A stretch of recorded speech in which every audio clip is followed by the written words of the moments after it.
My name is Matt Mullican. I'm living in Berlin. I've been here quite 2 years. The first time I came to Germany was in 1981.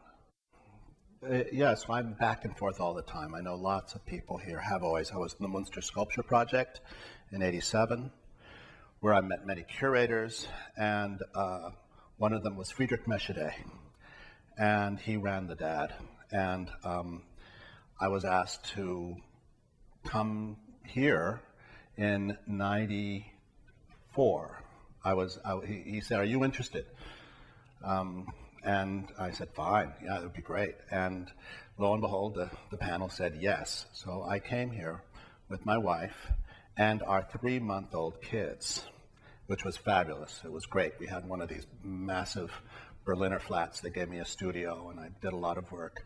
And I use it as a base. Being an international artist, I'm always traveling, and Berlin is perfect. Small airport, and right where I am now. Well, then also an odd thing is that before we came here the first time, we have a second home in upstate New York. And that's when I'm not in Berlin, I'm in New York. And the second home is in a little town called Berlin, New York, which is about, 2.5 hours north of the city. And it's weird that we got this house in Berlin, and then we've been here twice. We're here now, not through the DAD, but through my wife, who is a curator at the Haus der Kultur in the Welt. So she's now there, Valerie Smith. But the first time was through the DAD, and the community is fabulous. It's wonderful. The people I met when I first came, Gabrielle Roscoe, Stan Douglas, we became close friends, and it's just a terrific kind of spot. Now, Tacita Dean lives down the street here, and it's a small community. It's very sweet, the art community here. But when we came, there was all those towers. Potsdamer Platz was just a big hole. And it was the very end of before it started.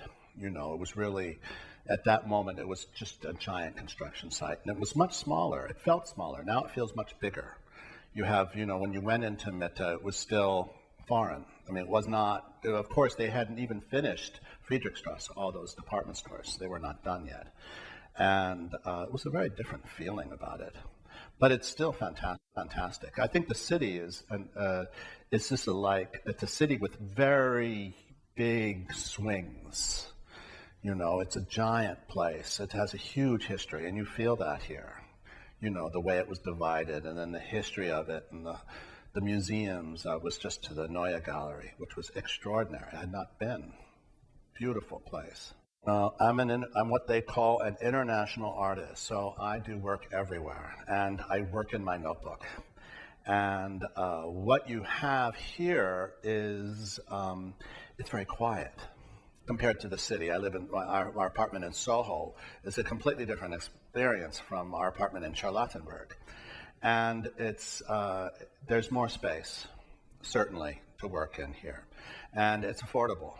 One can get studios reasonably priced. Whereas in the city, in New York, this apartment would be way beyond our means. Here, it's fantastic. It's just a beautiful place. So the city itself and Germany, of course, it has an effect on what I do, but so does the 30 years I've been coming here. And that's just my life, really. Well, my work is the basis of my work has to do with 5 different worlds. And I studied with John Baldessari. I went to California Institute of the Arts in 1971 to 74, moved to New York, and my work has to do with the relationship between, you might say, the armature for the sign, how the sign is read, how language is read, how pictures are understood, how pictures are felt. When you go to the movies and you get into the film, you're shocked sometimes, you're terrified. I'm interested in how the picture affects us. When you see a photograph, when you see a drawing, when you see any picture, and how we go into that picture, how we cannot help but go into that picture. So I'm very much involved with the empathetic response to pictures and to the stage. And I perform, I use hypnosis in my work because I'm very much interested in this involvement, this kind of going in. I've worked with virtual reality. I made a virtual environment in like 91 with the glasses and the whole thing. I did that with the French ministry. It was quite early for that material to be done. And the first computer works on that scale were done in the mid-late 80s. So, but that again, that's all about immersion. And my work, like the drawings that are on display, there's the material, which would be the world, material of the world, which in my system is green, okay? Then, for instance, okay, so I have my glasses here. These are my glasses.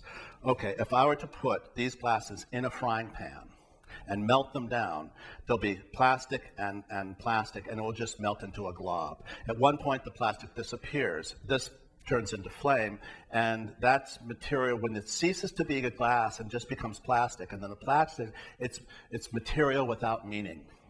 And then the world unframed is the second part of my work, and that's blue, and that's when the glasses were on the table. No one was paying any attention to them before I picked them up. And then the world framed, which is yellow, which is the arts. When you start framing things, you put these glasses on the wall. They go on the wall. And they are now then looked at. The designer is interesting. Where the history of the glasses. These glasses might have belonged to Jack Nicholson. And they're going to be put at auction. They're going to make maybe $5,000 because Jack Nicholson had them on his nose. That would be the world framed. And then the next world is the sign. And that's the basic of my work, and that's when you no longer have to have the actual glass. You can have the photograph of the glass, you can have a sign, a pictogram of the glass. Jack Nicholson's very famous for his glasses. They become iconic. That's what's happening there. And then the last bit is the subjective. And that's when the fact is not even about the glass. The glass has disappeared. Now we're into icons. But it's my relationship to glasses. The reason they're over there is because I don't like having them around my neck. Although I have to, because I lose them all the time. And so that's the five worlds. One is, and the last one is the subjective. It's not even about the physical glass, it's my relationship to the glasses, which is separate from the glass itself. And that is meaning without object. And the first one is object without meaning. And this is these five worlds. And the pictures, and each one has a different color, and the pictures are describing those worlds with a map or a chart. So it's me trying to understand how the world works, you could say, and how pictures function, and how we project into them. And this relates again to the hypnosis. And I do these performances and so forth. I'm going to be having a big show, which is exciting for me, next year at the Haus der Kunst in Munich. I'm putting a facade on the front of the building, and I'm having a big show on the inside. And that's such a massive building. Do you know, this is just a massive place. And so this is something I'm working at with now. When I was here in '94, I did a show at the National Gallery. That was my little show for DAAD, was at the National Gallery. I had these flags on the facade of the building, and the whole building turned into a light box with my colors and all. And then I had these signs, and then I had flags as well at Alexanderplatz train station, going down the middle. And it was a different, I have photos of it, and it's so funny to see the old signage, you know, the old East German signage that was there back then. So, you know, I always do well here. I've always had such a dialogue with the Europeans and very much with the Germans. I've published many books here, and it's terrific to live here. And it's really, you know, back and forth.